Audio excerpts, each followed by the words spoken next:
Her er den her video i dag, skal jeg få en rullekebab, som jeg første gang har fået. Altså jeg har ikke fået, første gang jeg har fået rullekebab, men første gang jeg har fået sådan en rullekebab for. Det er en ny butik, der er kommet. Så jeg har købt sådan en rullekebab. Og så har vi en grænse her. Og så... Ja, så er der spørgsmål.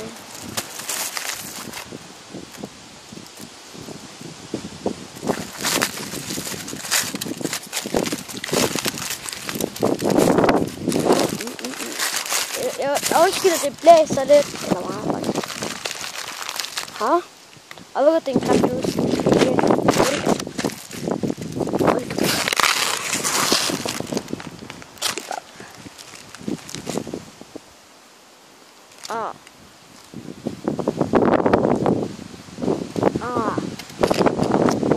Fuck, den er klam. Fuck, det er ulækkert.